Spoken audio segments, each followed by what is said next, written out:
I'm always amazed what people will believe in order to avoid believing in God.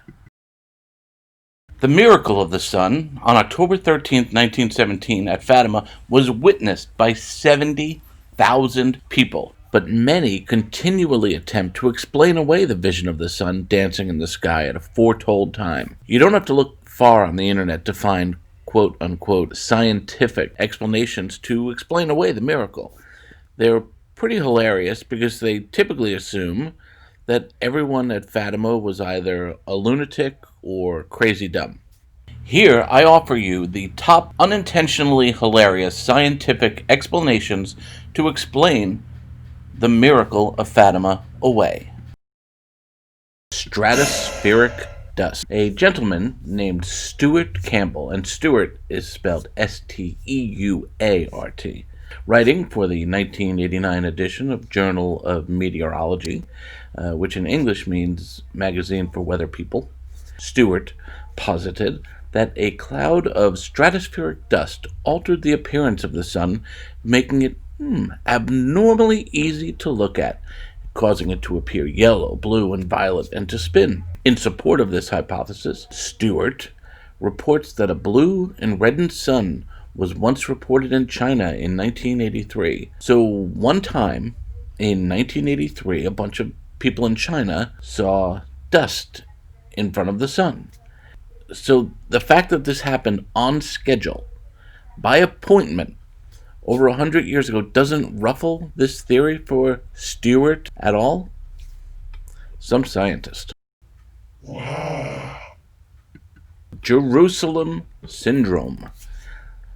First identified in the 1930s by an Israeli psychiatrist, Jerusalem Syndrome describes psychotic symptoms associated with the Holy Land and to all sorts of delusionary thinking. But it's posited that one doesn't have to actually be in Jerusalem to suffer from narcissistic grandiose delusions like the three visionaries did. Nope, I guess Jerusalem Syndrome can be gotten anywhere. It's like Stockholm Syndrome, but less kidnapping. In fact, guess who else they say suffered from this? Adolf Hitler. Yep, they're comparing Hitler to Lucy, Jacinta, and Francisco. Now, of course, if the three children suffered from even the worst case of Jerusalem Syndrome ever, that doesn't really explain how 70,000 other people caught the syndrome that day, and quickly recovered too, thank goodness. I mean, that's one contagious syndrome. ESP. This one's one of my favorites. Author Lisa Schwiebel claims that the event at Fatima was a supernatural but definitely non-miraculous case of ESP. Schwiebel notes that the solar phenomenon reported at Fatima is not unique. In fact, there have been several reported cases of high-pitched religious gatherings culminating in the sudden and mysterious appearance of lights in the sky. For years, Catholics thought they had to light candles. Turns out we could have just prayed the lights on. That'll definitely help with the electric bills at churches. Just keep believing, folks, and all of a sudden we'll get some mysterious lights on. It's like those internet ads that say, this one weird trick will cut your electricity bill in half. It'd be a weird trick, all right. Sundog. Didn't even know this one existed, but it's worth a listen. Joe Nickell, a skeptic and investigator of paranormal phenomena, claims that the position of the phenomenon is at the wrong azimuth and elevation to have actually been the sun. I think he just likes saying the word azimuth. He suggested that the cause may have been a sundog. I could get all technical, but it's essentially sunlight reflecting off of ice in clouds.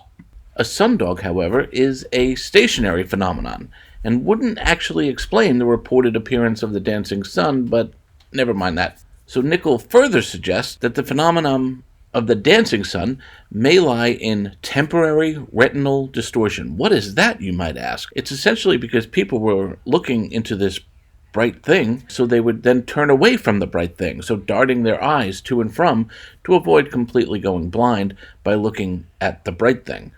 So the people moving their eyes back and forth thought the sun was actually dancing. That's typically the kind of dumb you only find in pop stars and YouTube influencers. Evolution. This is sadly from the Institute of Physics at the Catholic University of Louvain. Evolution has provided us with the infamous zoom and loom effect. It tends to appear when people see an object at an unknown distance.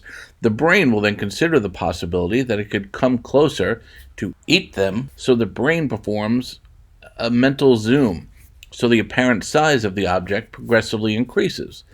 This supposedly results from evolution making humans fear being eaten by anything approaching them with big teeth, and thus the dancing sun. Amazing. 70,000 people thought the sun was a predator coming to eat them, and when they realized the sun had no teeth, they zoomed and loomed it back to where it belonged, in the middle of the solar system. Had none of these people ever seen the sun before? Were they marathon spelunkers just surfacing after years underground? Come on, how stupid do they think we are? In fact, that is the central thesis of our next argument. Religious people are really, really stupid. This one is from a site called Miracle Skeptic that is so indicative of today's atheist movement. The role of suggestion and emotionalism and imagination in the miracle cannot be underestimated, they say. Lucia was able to trigger many of the people in their highly charged emotional state to imagine seeing the sun spin. And the people thought their clothes dried miraculously as well. They must not have realized that they had been wet or not noticed that they had dried out, which shows what kind of mental state they were in. So, this actually proves that they were stupid, because they said they saw the sun dance, which is impossible, and they said their clothes dried, which is impossible. So this, therefore, scientifically proves that religious people are very, very stupid and not like all these brilliant scientists.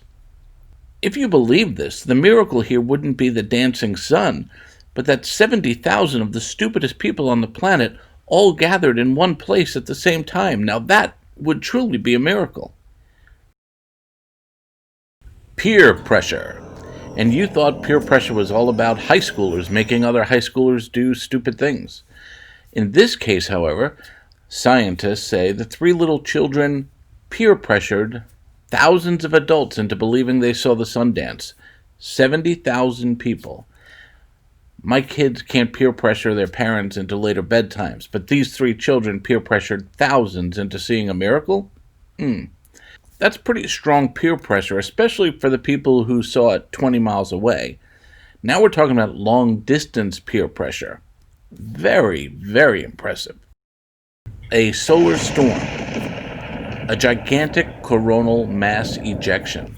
You see, every 11 years, our sun goes through a period of solar storms, and these storms have been with us for centuries of recorded history. Solar flares emit high-speed particles that cause the aurora borealis.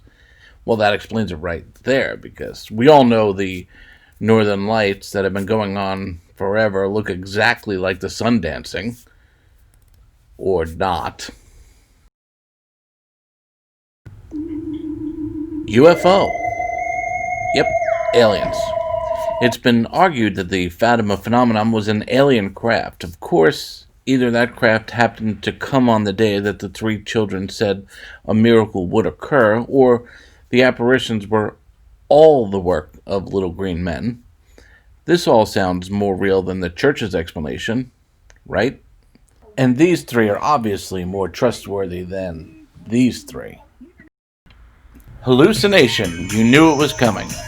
One author suggests that the crowd may have expected to see something, so they made themselves see something. Because, that happens, all the time. The brown acid that is circulating around us is not specifically too good. So after listening to all these rational, brilliant scientists, I'll admit, my faith isn't shaken at all. That something extraordinary, something miraculous, happened in Fatima on October 13th, 1917. Please like, share, and subscribe to these videos. I hope you enjoy them. My name is Matt Archbold, the author of American Antigone, which can be purchased at Amazon. Thank you.